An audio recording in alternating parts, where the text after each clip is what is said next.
Geographies.org.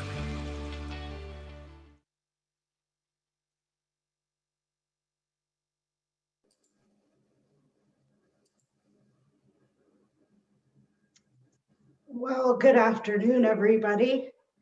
Just getting my camera turned on here. Andy is with you now. Hi, Andy. How are you doing today? I'm doing pretty well, Lisa. Nice to see you as well. Excited to talk about our new program and really thankful again that the voters approved it, our funding. So Lisa, kick it off. Yeah, I am very excited to be here today too. Good afternoon, everyone, and thank you for sharing your lunch hour with the River District today.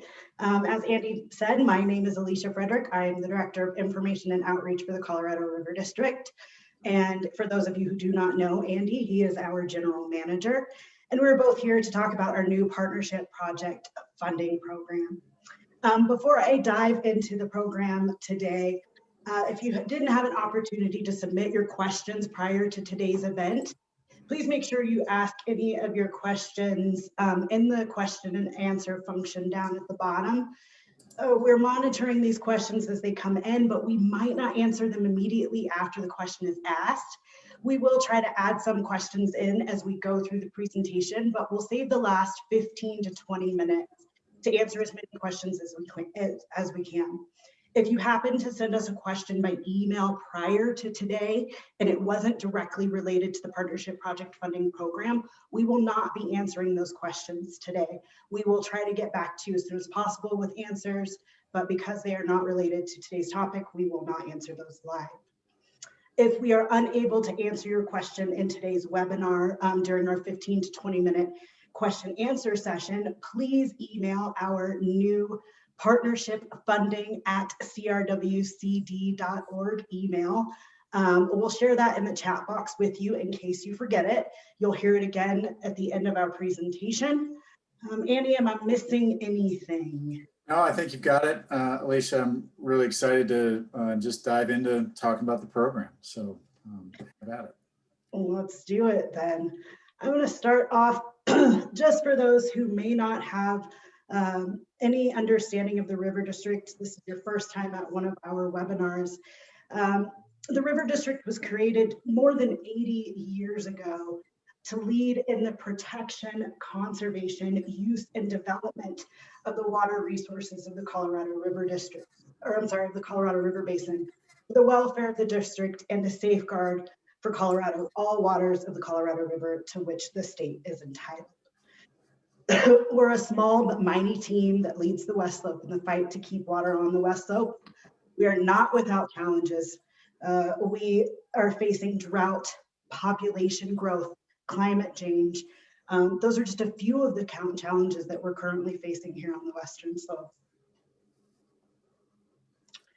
The district recognized a critical need to partner with communities and water users to deal with these challenges and to adapt to a hotter, drier future. They introduced the ballot measure 7A in November of 2020. Excuse me, I'm just going to take a quick drink. So our board went to the voters during a pandemic and they asked for a tax increase that would allow us to choose our own destiny on the Western Slope and to continue to work to do the protection and representation of the Western Slope the River District has done for water interests and to secure our water future. This is where we are really, really thankful that we had 72% of voters support 7A. This was our community neighbors, supporters, local governments. These were NGOs that we weren't expecting to help us out. Andy, who else was out there that I'm forgetting here? Well, I think importantly, the business community and the agricultural community, along with the environmental community, recreation community, all came out in support of 7A. You know, again, as we sit through the second day of the second impeachment of our former president, we look at such a divisive national political scene, and to know that folks on the West Slope could actually come together across partisan lines and across geography and recognize our common interest. It's just phenomenal. So again, just want to thank all of you on this call and on this episode for your support and for your interest in this program. We're excited to roll it out, and just really thank you for the support. Yeah, I can't say thank you enough. Once we got support from our voters, our implementation plan took full effect. It directed that 86% of the funds that we received from our increase in taxes go to the partnership project funding program. That's about $4.2 million that's available annually to support projects in the Western Slope. Our funding is set to start right here, right now in 2021. We've already actually funded our first program. Isn't that right, Andy? That's right. We were able to come out of the box swinging at our January meeting, where we contributed money towards the bypass channel up in Greene County around the Windy Gap Reservoir. Reconnecting the natural flow of the Colorado River is the goal of that program, and we're going to use that, our contribution to that, to leverage additional funding to get that effort fully funded. And we're really excited about that. Looking at our next slide here, we're going to be talking about some of the purpose, or the main purpose behind our program. Would you go ahead, Andy? Yeah, if I can. So it's important to recognize that you don't see the term grant anywhere in the name of our program. This is a partnership. We're looking to forge partnerships throughout our 15 county region to really further our strategic goals at the River District, which are Western Colorado strategic goals related to keeping water here on the West Slope and really keeping our economy humming along and our industry moving, both in ag and in the environmental and recreational sector, as well as our municipal industrial sectors. So we're really excited about that. What we're doing here is we're investing in projects which further our community's resiliency during climate change. If we could keep going on those bullet points, that'd be great. In our communities, increasing, as I said, furthering our community's resiliency amid increasing temperatures and declining flows. We're seeing that over the last 21 years, where these hot, dry summers and late falls and early springs are leading to less snowpack and less runoff in our rivers. That's our lifeblood here on the West Slope. It's really critical that we adapt to that. You know, we're also want to make this program really a strategic investment program that allows our West Slope economy to adapt and thrive. And so the key is sometimes you need strategic investments in large scale and small scale projects in order to help folks do the same or more economically with less water. And we want to be able to do that. We're really looking for collaborative projects with funding coming in from multiple sources and strong local support. And I want to stress that local support. You'll see in our framework, in our guidelines, there's a requirement to get local county commissioner and or municipal letters of support. And the reason for that is that we look at this as our communities working together, and we need elected officials to make sure they're on board with what we're doing. We want to do our best to work in conjunction with those folks. If we can go to the next slide, the key is what are we talking about when we're talking about a partnership?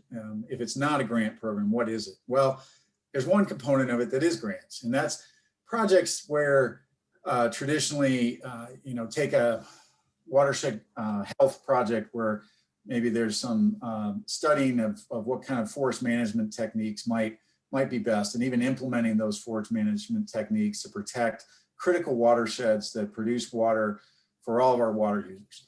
We would be looking at that most likely as a grant, because there's not going to be an ongoing income stream generated from that. And so we would, in fact, use this money as a grant. On the other hand, in terms of, say, there's a project where you're going to create a hydroelectric plant, and some percentage of that hydroelectric plant is going to be owned by a private entity that expects a return on their investment.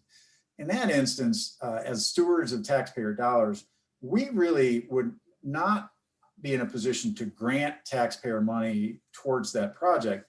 But if the project otherwise meets our strategic goals and our mission and the goals of this program, then we would consider making an investment in the entity that owns or is developing a hydro plant, for instance, where we get the same rate of return that those private investors would get. We would take those monies that we get back and dump it into, recirculate it, if you will, back into this project funding fund. So it's, for us, it's a smart use of taxpayer dollars, but it's probably even more important from our perspective that we're sustaining and growing our partnership project fund. So we're really looking at that. And then there are instances where perhaps a project is anticipating an income stream based upon long-term revenues that would come out of the project. And we might consider loaning it in that instance. And really, you know, the decision or determination whether we grant or loan or invest is something that's going to be made on a project-specific effort or analysis. But we want you all to think about that as you're applying for these, and think about where you fit in. And I would also stress that you don't have to do that in a vacuum. As you'll see later in our discussion, we're really encouraging a pre-application consultation with our staff. And so we're hoping that everybody does that at least once, and frankly on larger, more complex projects, probably multiple times before you file your application, so that we understand what's coming and we can kind of help guide you and help you with creating the best application with the best chance of success. I want to maybe turn to the next slide. I think, you know, a couple key things I just want to reiterate. It is our intent that the River District will never be the sole source of funding for any project in this program. That means you've got to come to the table with your own money, with your own investments to show that you think the project is worthy. You also, we want you to see you with, if not money in hand from other agencies or other potential grant sources, a plan to get them. And it might be okay to use our money as leverage or local match to go out and get federal, state, or private funds, but we would want to know that through reading your application. You know, again, stress that please bring your own funding to the table as well. You'll note in our guidelines and in our program outline, our framework, there's no standard or set minimum as to how much you have to contribute or how much additional money has to be matched. A lot of grant programs are very rigid that way. I think many of you are familiar with that. You're going to see in our discussion today that our goal here with this program is to keep it flexible, is to keep it with as little bureaucracy as possible. And so, we're doing that because we really want to be able to adapt and work with individual grants or projects in such a way that we can evaluate their overall impact to the meeting the mission of the district and meeting our strategic goals. And we find setting those black lines to be unhelpful when we need to be creative and innovative in the way we put these things together. Key to this, though, is, you know, it seems like $4.2 million is a lot of money every year. And frankly, we recognize it as a very big investment by our taxpayers. But when you think about the scope of so many of our water projects, I'll just use the Windy Gap Bypass Channel as an example.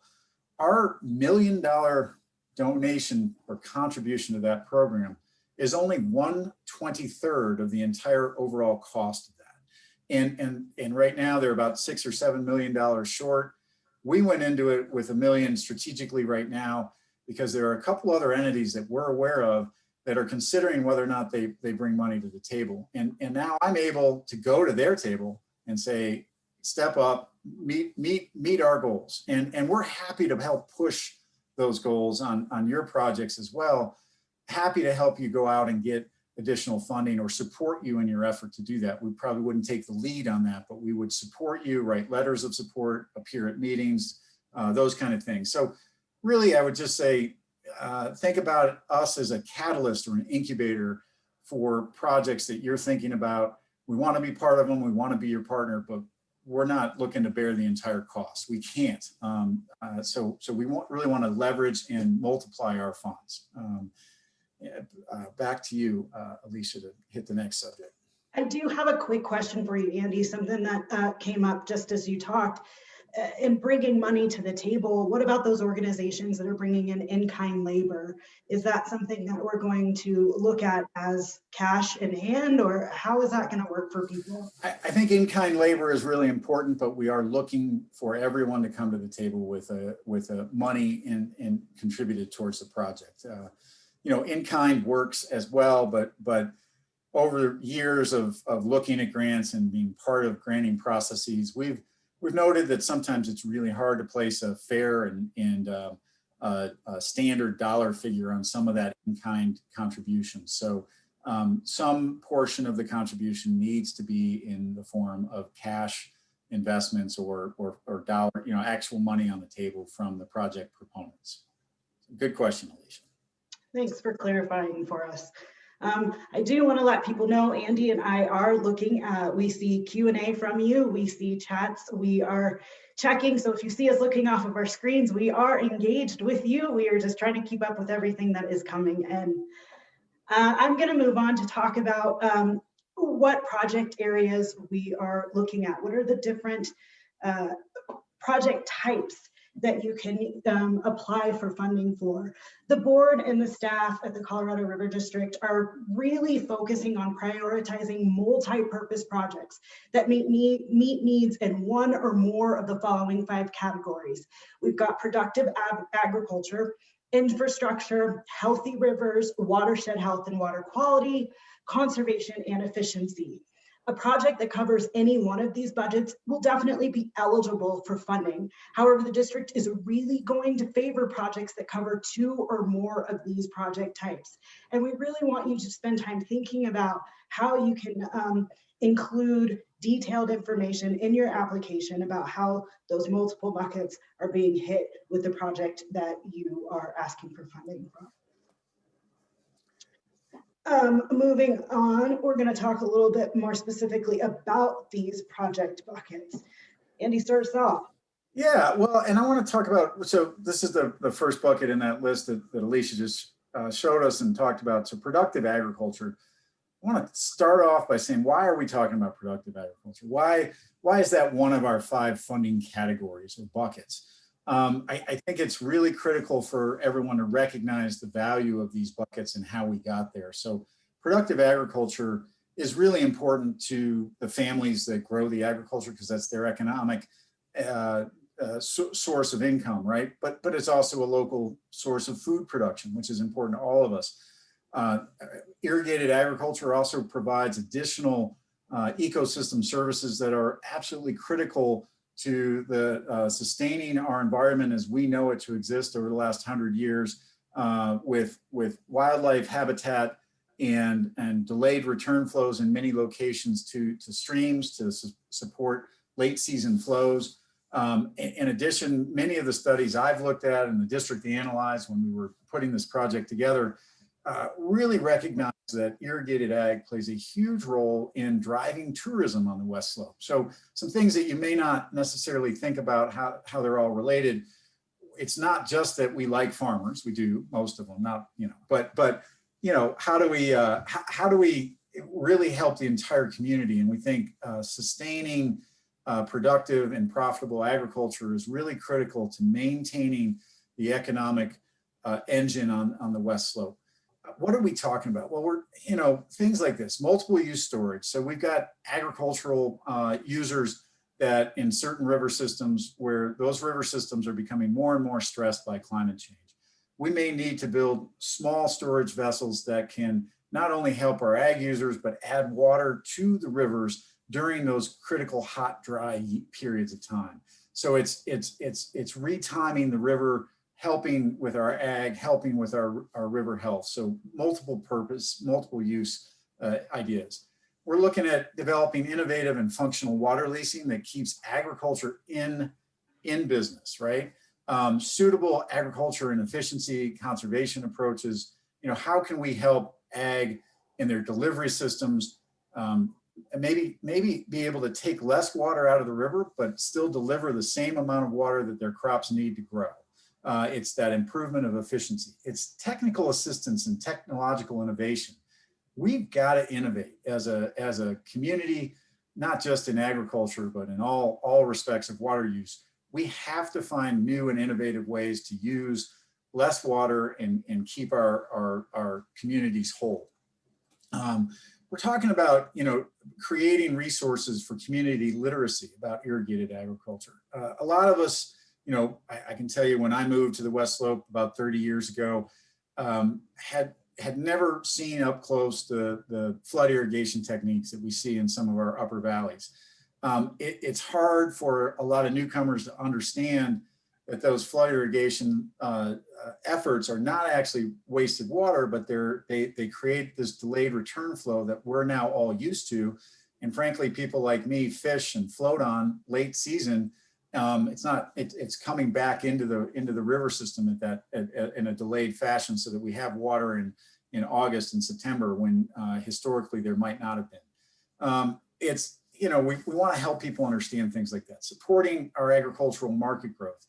Now, key though is our board was very adamant about this, and for good reason. They don't want to use this funding that the taxpayers approved for the temporary or permanent fallowing of agriculture. So there's been a lot of discussion about a demand management program and things. We're not going to get into the details today, but the key is these funds are not going to be used as part of a program like that to dry up farms.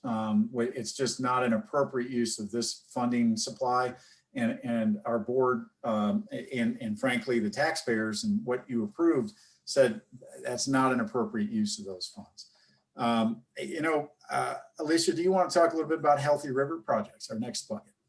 I'm actually going to talk about infrastructure before I talk about All right.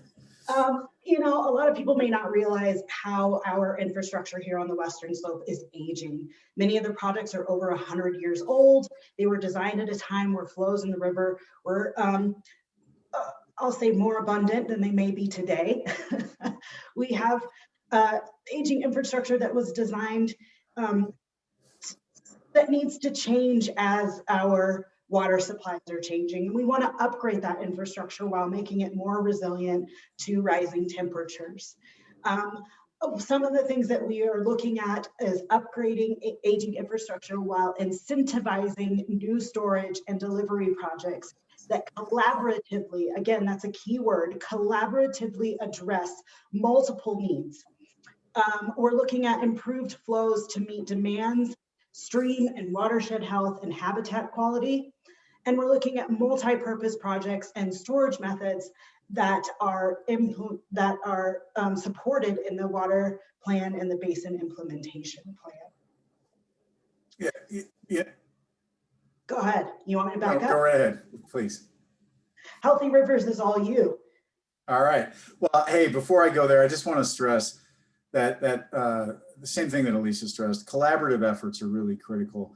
Bringing letters of support from folks outside of your direct project, folks of different perspectives, different goals that find value in what you're talking about will really help our staff and our board evaluate your requests. So the broader the support for a project from multiple user groups, the more likely we are to be able to support that project. So something to keep in mind. Healthy Rivers projects, it's interesting. I got a number of questions about why we would fund that. If we're really a water agency that's focused on human water supply, why are we talking about Healthy Rivers? And I think it's something that we all, maybe it's everybody on this call understands this, but I think it's worth just stating it out loud, as simple as the concept may be. But a healthy river means that a healthy, clean, clear, cold water supply for all of our water users. It means that we have cleaner, better, more consistent flows for our recreation, for our environment. It means that we have cleaner water going in to irrigate our crops and grow our food. It means that we have cleaner water and healthier, more again, consistent water flows, higher quality water flows going into our domestic and water supply systems that all of us depend on throughout the year. So what are we talking about though when we talk about healthy river projects? Well, stream projects that are identified in stream management plans or similar projects. Now, keep in mind, some of our streams don't have stream management plans, so we might be able to help with those. But within those management plans, oftentimes we see projects identified to help sustain or improve the health of a river. Those are the kind of projects we're talking about.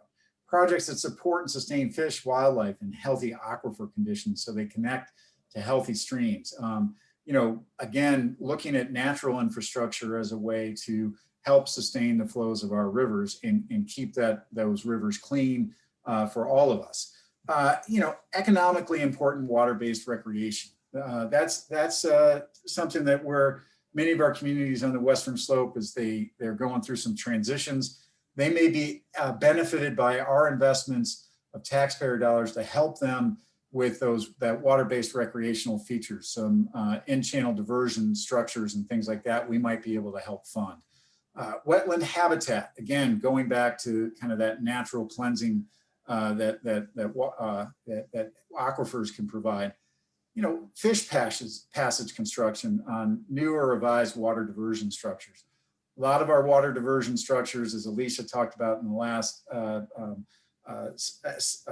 slide, were built 110 years ago. Unfortunately, many of them did not take into account the need to allow fish or enable fish to pass through those structures. Some of those big ones have been retrofitted within our district where their endangered fish are involved. But on our tributaries and on some other areas of our rivers, we still need to work on that to improve the healthy river and functioning ecosystem. You know, stream restoration projects. We've seen, again, with diminished flows on the Western Slope, that many of our streams need to be resized or help with stream canopies to help cool the water so that those streams can be more functional. And then, of course, environmental and recreational enhancements for water supply projects. Those are things like boat passages and maybe if we can, again, tie in an infrastructure project that helps conserve water and at the same time leave a little bit more, you know, same water supply is getting to the crops, but a little bit more water is left in the river for those environmental and recreational purposes. That's what we're really looking at when we're talking about healthy river projects. Keep in mind, all of these are defined really clearly in our guidelines and in our framework. We encourage you to look at those.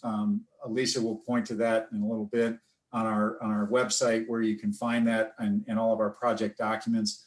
But it's just, this is one of those categories that we really do want to find good projects to fund. And then back to you, Alicia. Now I'm going to talk to you a little bit about watershed health and water quality projects.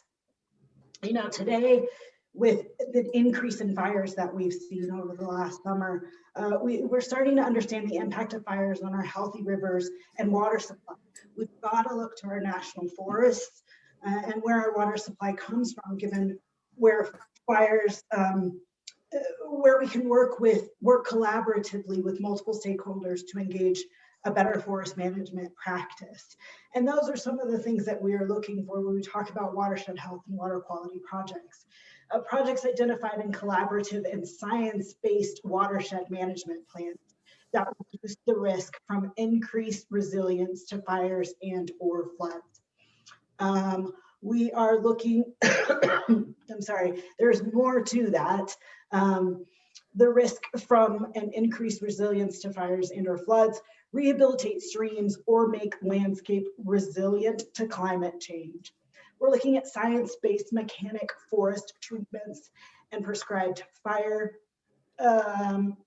projects that address drinking water quality for under-resourced communities, and projects that address pollutants such as selenium, salts, and others, as well as mine remediation activities. You want to touch on that anymore, Andy? No, I think you covered it. I think that, you know, we've got examples of many of these throughout the district that we've already been involved in, and we'd be happy to chat with people if they're interested in details on those. But that's, again, the details are more easily accessed in our guidelines and our framework.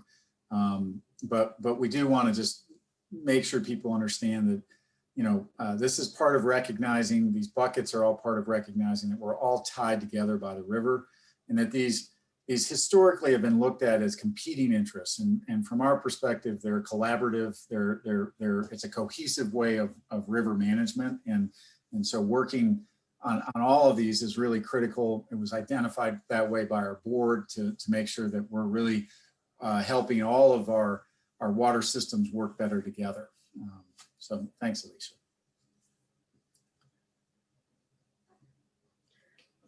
I think conservation and efficiency was you, no? Or you want me to talk about Sure, that? I can cover that. Conservation and efficiency projects, you know, why are these important, and why did our board identify those? And I think it really has a lot to do with the recognition by our board, and you can find that in our strategic plan, that the biggest threat to our water supply is our changing climate. It's our rising temperatures. It's just sapping the river of its natural flows. And so we've got to find a way to conserve and become more efficient, with our water supply. It means, you know, across the board, supporting agricultural infrastructure that increases its reliability. Again, you know, touching on what Alicia talked about in terms of infrastructure, much of that infrastructure is over 100 years old. It was built, you know, and designed really well for the time that it was designed for, but with our reduced flows, we've got to figure out how to make those systems more efficient, make the delivery and the timing of water work better to get water to the crops, while leaving some what has historically been carriage water potentially in the rivers to help our rivers stay whole and healthy. Municipal and industrial projects, you know, they're on a large scale kind of concept-based or planning-based. We need our sectors in the municipal and industrial sectors to step up with water conservation plans and improved infrastructure and outdoor landscaping through their land use codes and their building codes. And we want to be able to help provide a tool for them to do that with this funding. There's some really great efforts already going on out there, many that we're aware of or part of, but we really encourage all of our communities to look at that as we go forward. You know, it has the additional benefit, but you know, all of these do, if we can make them more reliable, more efficient, it can cut down on operating costs, whether you're a farmer or a municipal and industrial operator. Cutting down on those operating costs has got to be key to the longevity of your own operation. Increased leak detection and infrastructure, repair and replacement, things like that. Assisting communities with water smart community development and water conservation programs. And, you know, of course, targeting smaller, fast growing communities that, and communities with older infrastructure. There may be if you look at our plan, there's a recognition that some of our smaller communities on the Western Slope just aren't going to have the resources that larger communities have. And so we're going to focus on some of our smaller, less cash, you know, I would say just less wealthy organizations where that comes into place. So that's a factor we'll be looking at. But those are really our 5 buckets, and we're really pretty excited about that. I imagine we'll have some questions at the end about any one of those buckets, but keep in mind what we're talking about is funding those equally over time. And we're going to get into that discussion a little bit.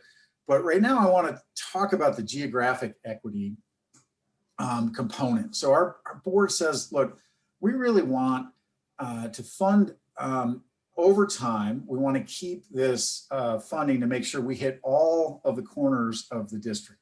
We don't want the funding to all be concentrated in one area or one stem of our river.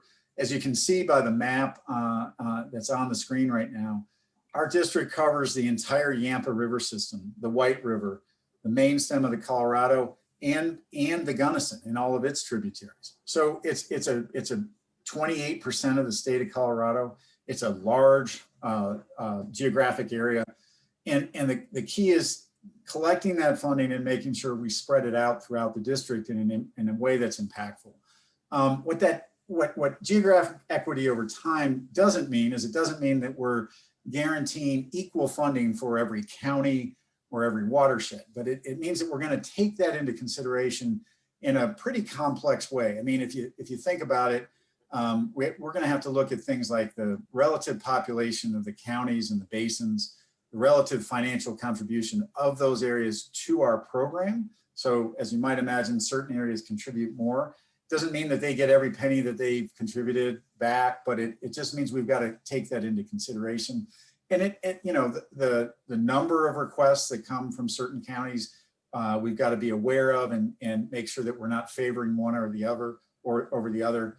And, you know, importantly for us is also the relationship to the strategic goals of the district.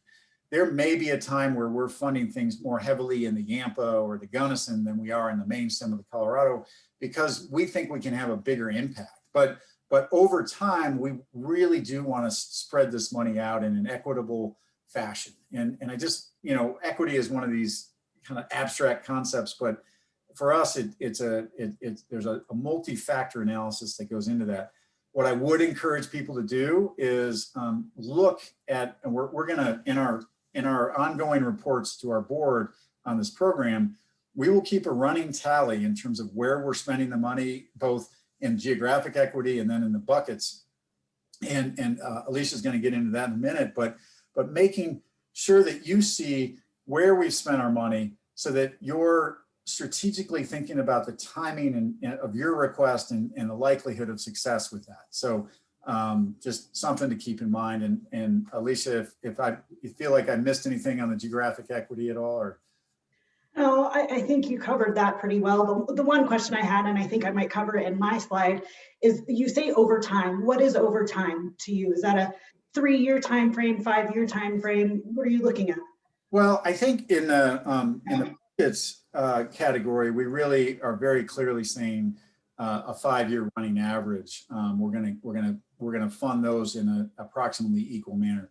Geographic equity over time, I think, may have a more flexible concept, just because, again, certain projects, certain basins may really lend themselves to the meeting of our really important strategic goals, where we may put more funding in one basin than another in a 5-year period, but in a 10-year or longer period, we're gonna make that equal. We're gonna or make it more equitable, I should say. So. Thanks for that.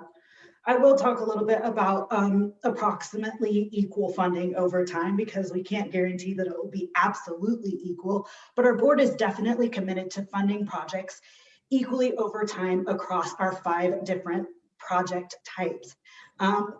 The funding award for every project, as Andy said about the geographic location, will be allocated among the different categories. Funding will be tracked, and with our financial tracking, we will have a 5-year running average. So every time we go to the board to let the board know who we are recommending for funding, we will include those numbers in our reports. It will be on the website. We are trying to be as transparent as possible with our taxpayer money to make sure that we are being fair and equitable as much as possible. Do you have something? Nope, I think that was great, Alicia, absolutely. All right. Yep. So now I'm going to get a little bit into, like, what exactly are we looking for when we are reviewing applications? Alignment with the Colorado River District's mission and board policies. Our mission is upfront on our website. We also have a link, a hot link that's available to you at the bottom of our project project funding page that will give you a link to our mission statement. We are looking, as we've expressed, for these projects to have multi-benefits. We want to see how you can incorporate all the different buckets that we have in a project moving forward. We are looking for collaboration with local support. Andy talked about this. We want to make sure that you are speaking to your basin roundtables, that you are in communication with your local governments about projects that can help the system as a whole. And then, of course, alignment with our project categories. And then project proponent contributions. As Andy talked earlier, we are very excited to have people come to the table with money in hand. And we are looking at in-kind contributions, but we do want people to bring money to the table. And then the last is leveraging of district funds. I'm going to go on to talk about the application process just a little bit. Keep in mind that this is a soft start for this program. We are still working on getting our project manager on board. We're anxious because we definitely feel committed to making an impact quickly with these funds, but keep in mind that the program is going to evolve. Things will change. We will keep our website up to date as much as possible for you. Anytime you email us at partnerfunding@crwcd.org, we can make sure that you have the most up-to-date information with the process. But we currently only have 3 steps for you.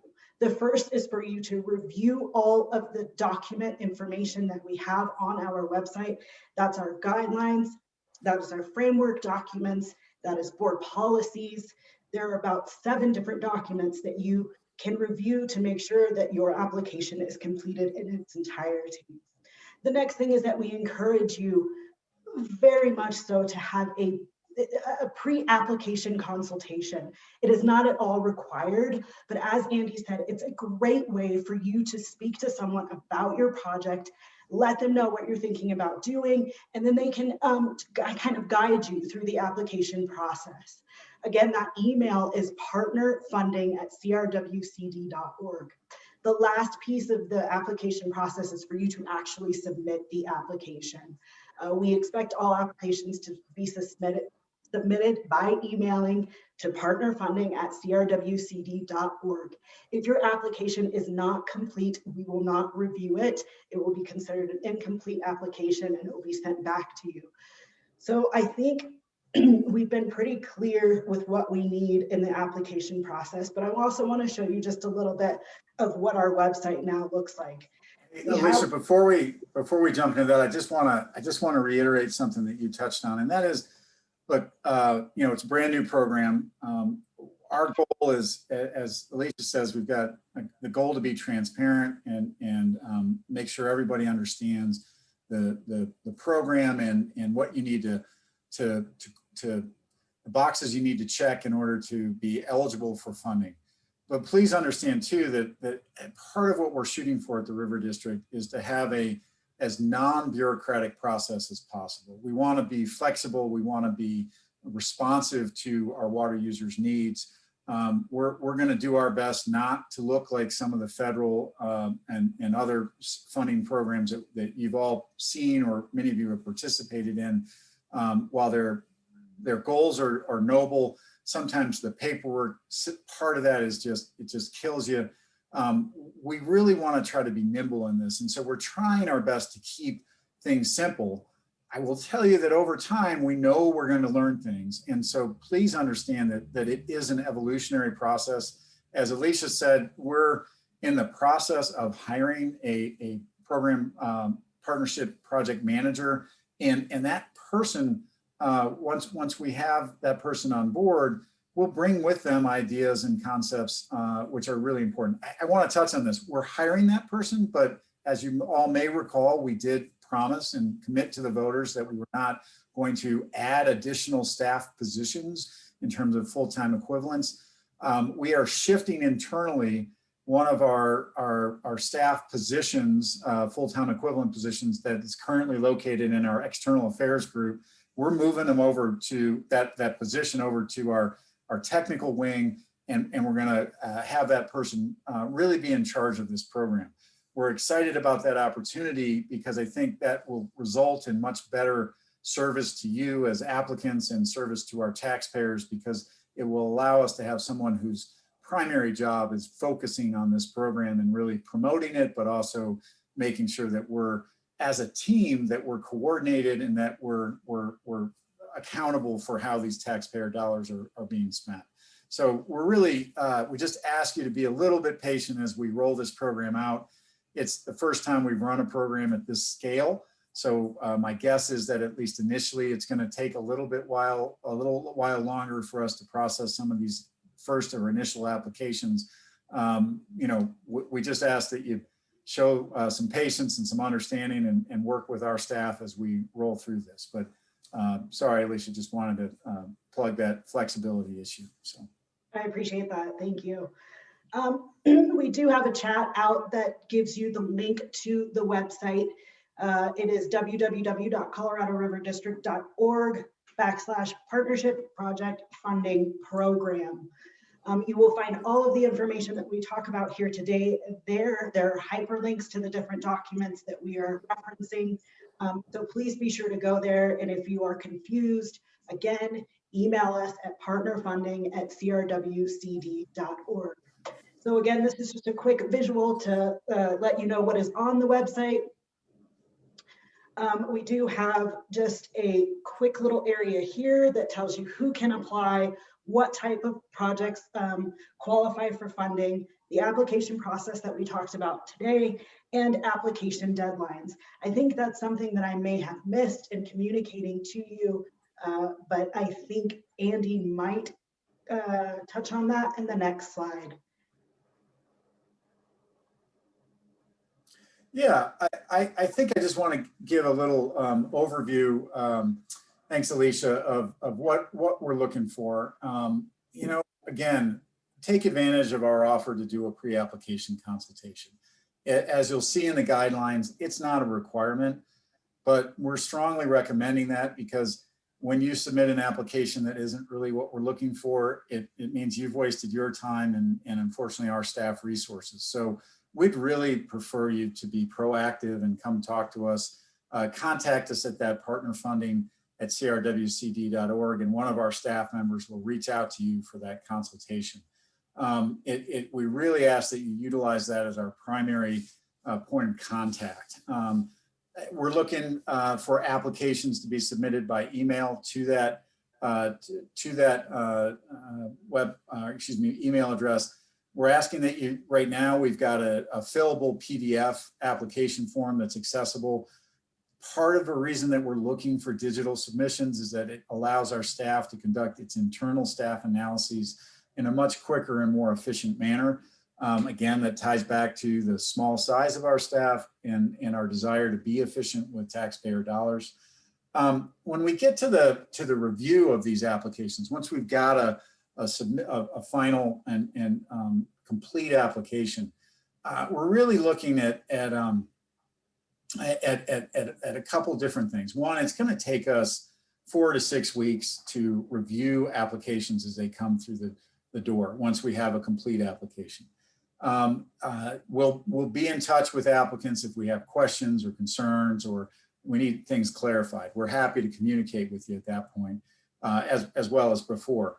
The key, though, on the review process is that our staff will review every single application that comes in. We're either going to approve it or recommend it for denial. If it's under $50,000 in request for funding, remember the project total will probably be a lot more if you're asking us for $50,000. But if you're asking for a funding request of $50,000 or less, that's a staff level review and approval. That is the board delegated that discretion to me and the staff to make sure that we can help move things through very quickly if they're smaller projects.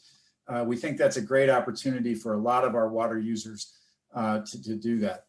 I want to touch, I noticed a question here that says, hey, you know, when we say proponents need to bring money to the project, does that mean proponents must bring their own money, or is bringing money from other funders sufficient to meet that standard? I think I touched on this, but I just want to stress, we are looking for project proponents to put their own money on the table. If this project is important enough for you to ask us for money, it is important enough for you to put your own money in it. And part of the reason we didn't set a minimum percentage standard or an expected range of percentage of how much a project proponent has to contribute is that we recognize there are certain project proponents who may not have a lot of cash on hand. So it may be less cash for a small agricultural operation that's barely getting by, as opposed to, frankly, a larger municipal system that has a taxpayer base that can provide funding. So looking at that, we are going to be flexible, but we are telling you very clearly, you better make sure you have your own money in the game and not just in-kind contributions. I know that's different than a lot of other grant programs, but we're going to be really solid on that requirement. Now, can I interrupt just one quick moment, Andy? Yeah. Sorry. One of the things that you said earlier, with projects that are under $50,000 and have your authority to sign off on, that can happen maybe a little quicker than larger projects. I just wanted to make sure that we're clear. The criteria and the guidelines do not change no matter if you have a $50,000 or less project or $1 million project. We are still grading these projects on the same scale. Right. A great point, Alicia. Very good point. And speaking of those larger projects, so if you're looking for funding in amounts greater than $50,000, and take the Windy Gap bypass channel as an example, the staff is going to analyze it, and I would encourage anybody who's trying to figure out how our staff is going to analyze this, go look at my memo to our board on the Windy Gap bypass channel that is in our January board memo, board packet. It's online on our website. You can get into it and look at it. It went through the steps of this analysis. It shows you kind of a template as to how our staff is going to look at these things. So we put that together. We went to our board. That was $1 million request, so a very, very large grant request, not one that we expect to see. We don't expect to see many of that size every year, given the fact that we only have 4.2 million in the project. But it goes to the board for the board to make the final decision. But it only gets in front of the board if there's a recommendation from the staff. So you really do want to work with the staff to make sure that we understand how you fit into our project goals and our strategic plan. We want this program to be a successful experience for all of you. There are times where we're going to have to reject applications because they don't meet our goals. We don't think they're as strategic as we think they should be. So we're really looking for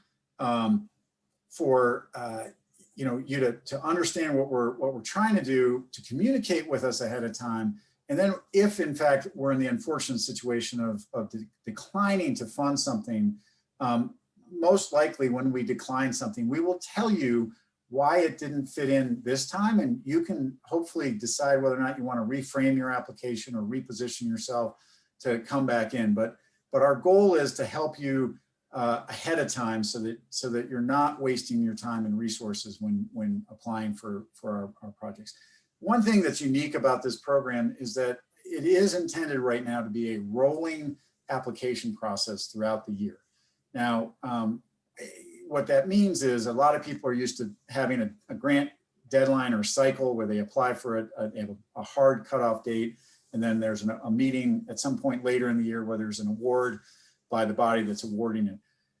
We went with the rolling application because we recognized from our experience that our water users have needs that pop up sometimes immediately, sometimes they pop up depending upon the season of water use. We did not want to force people into a hard structure.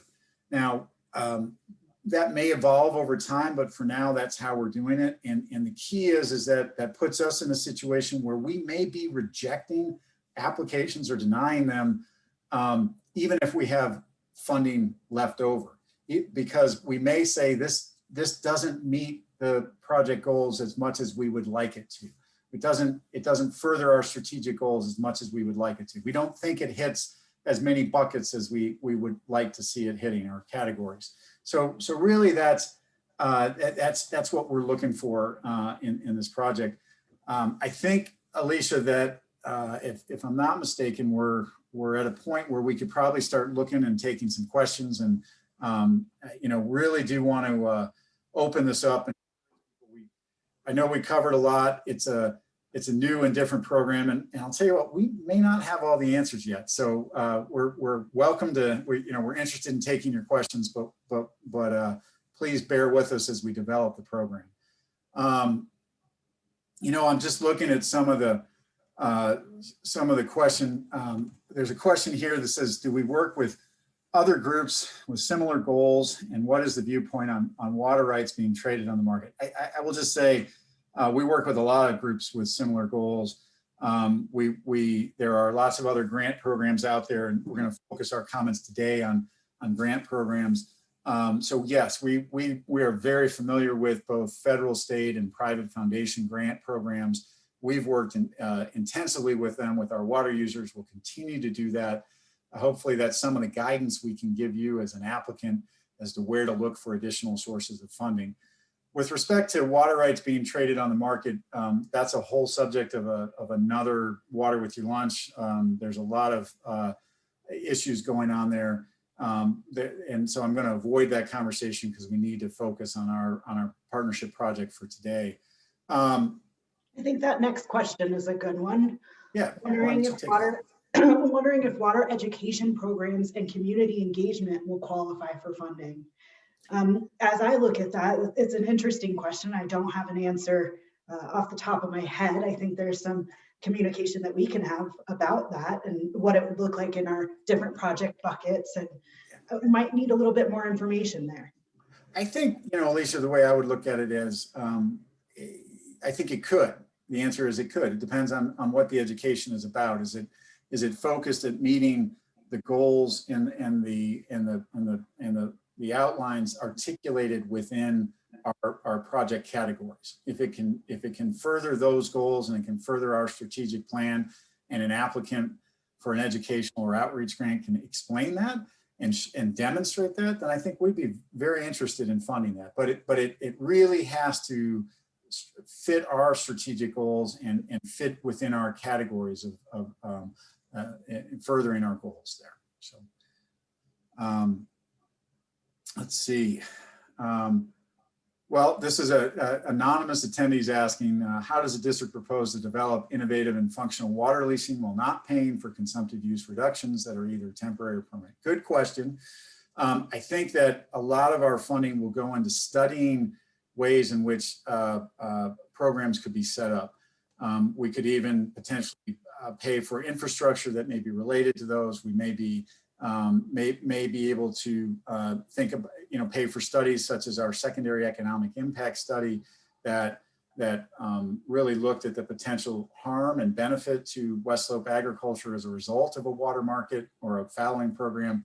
But the dollars will not ever be spent to pay the farmers to stop irrigating their fields. There's a difference there in that this money will be not be used to make those payments to the farmers. Studying those issues, understanding those issues, perhaps even building infrastructure required for those issues could actually fall under our project funding.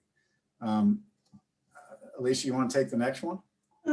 Sure. The next one I am seeing is there a mechanism for feedback from the public about equity between geographies and project categories? My answer to that would be we are more than open to public feedback from the public, and we recommend that you send us an email. If it's something that you would like to speak directly to Andy about, you can email him, crwcd.org. Or you can also reach out to the info@crwcd.org. We've got lots of emails for you to provide feedback to us. I would recommend definitely using that partner funding at crwcd.org. Yeah, and I would say, we intend to be talking about the geographic equity and the funding of the categories at every one of our quarterly board meetings. And I would encourage people to attend that section of our board meetings and indicate to the board that you're interested in talking. So you're welcome to always talk to the staff about these things. You're also welcome to talk to our board. Again, we are a responsive government. We're happy to hear from you and make sure that we're doing it correctly. We want to make sure we're very transparent. if you have questions, as Alicia says, start with the staff, start with us. But if we're not answering your questions, please bring it to the board, bring your concerns to the board, because we can always improve our system, and that's important. You know, we have a question here, Alicia, that says, hey, are projects that are already partly funded and in progress eligible to apply? I would say yes. Projects that are in the process are eligible to apply. Now, what's not eligible is a completed project. So if you've completed your project and then want to ask us to reimburse you for that project, that is very, you know, we've again got a few black lines in our project funding bucket or process, and we're not interested in funding completed projects. We want to use these funds to make an impact prospectively. So if there's an ongoing project that is running out of funding or is running over budget or something that meets our goals, our strategic goals, and fits within these buckets, yes, that project would be eligible for consideration of funding. So.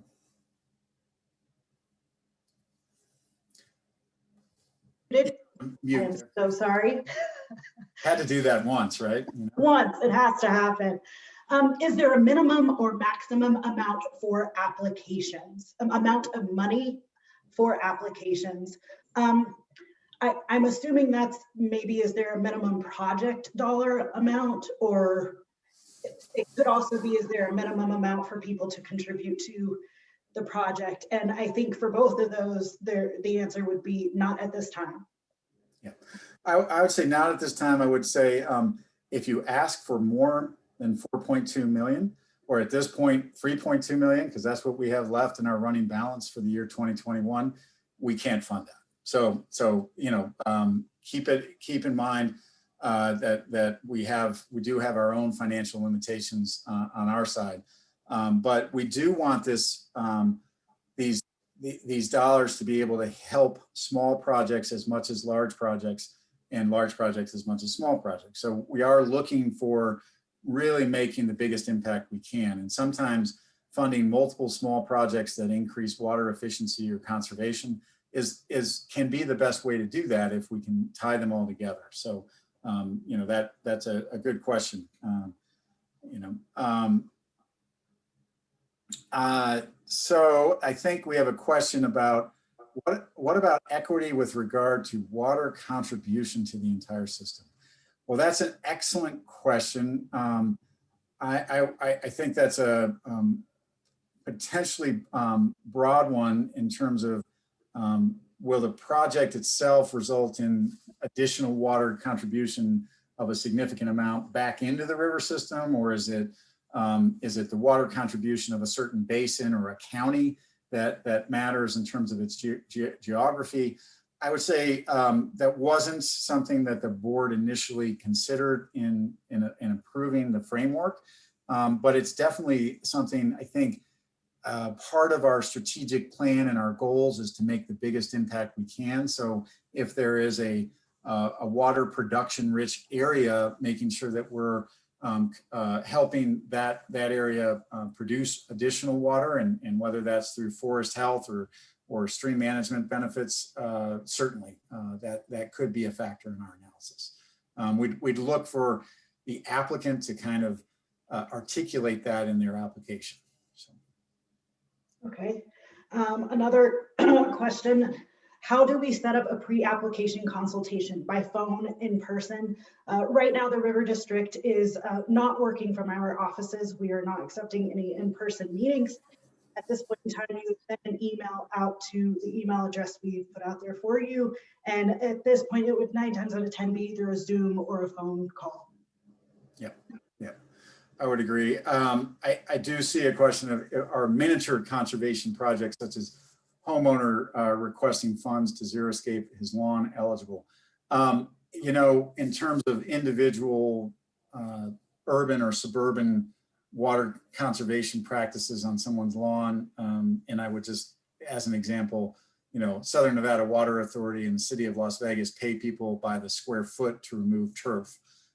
We're not looking at being the funder of a program like that. We are talking more about a programmatic level urban water conservation plan that helps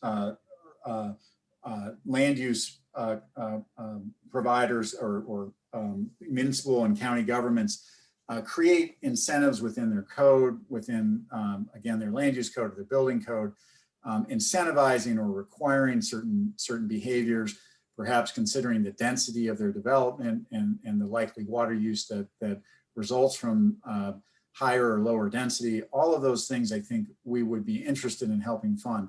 I don't see us helping fund, for instance, the xeriscaping I'm doing in my lawn or my area, my little lot here in Glenwood Springs this spring. I will tell you, I won't be applying for funding for that. So.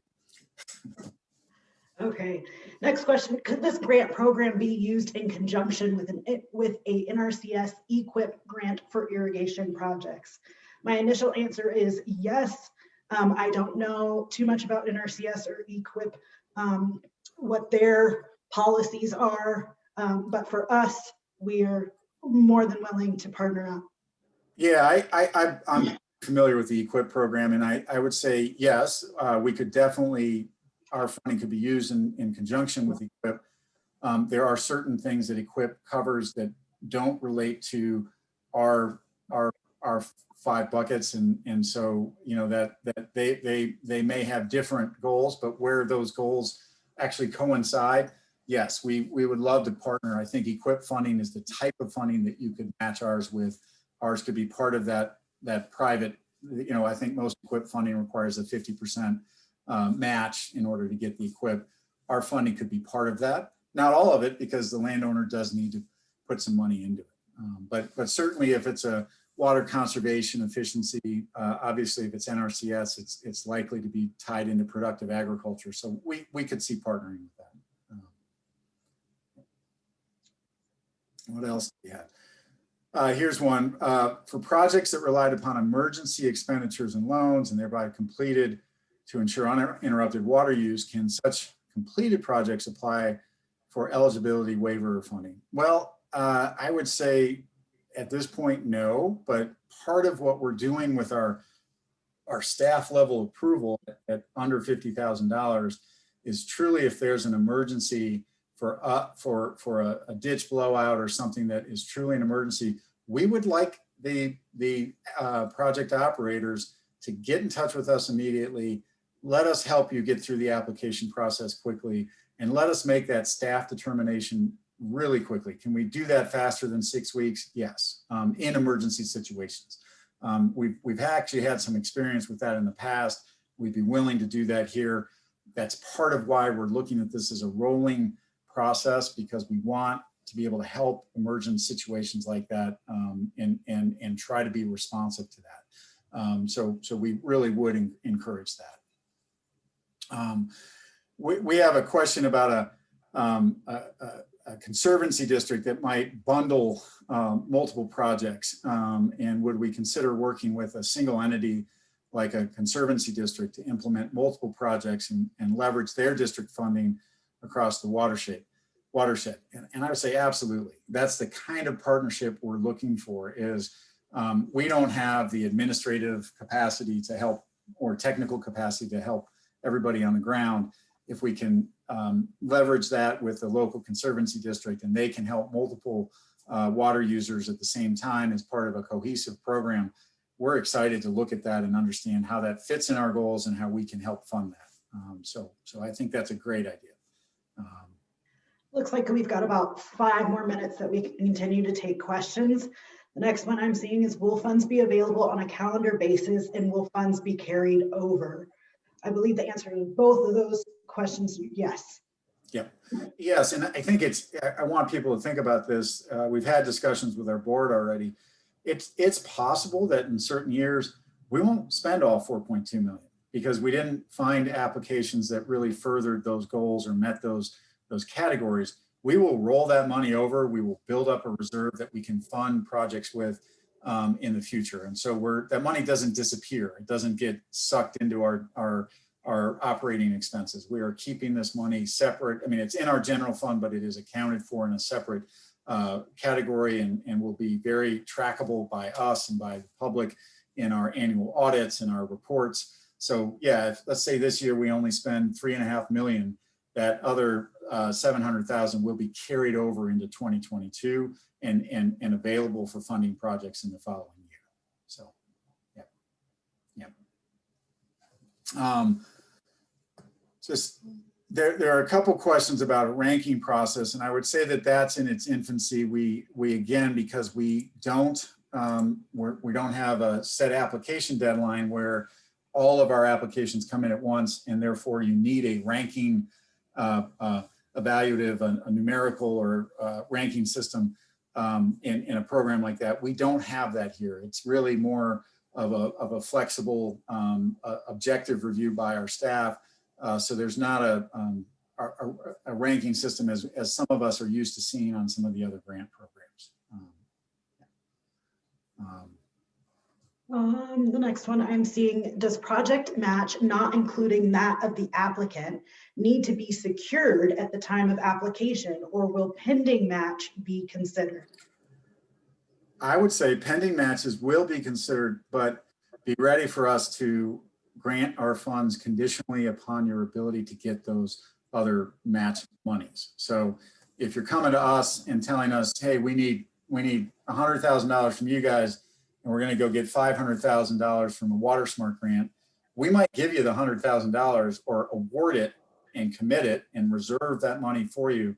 But we'll tell you, you've got a year or 2 years to get that match from the other agencies.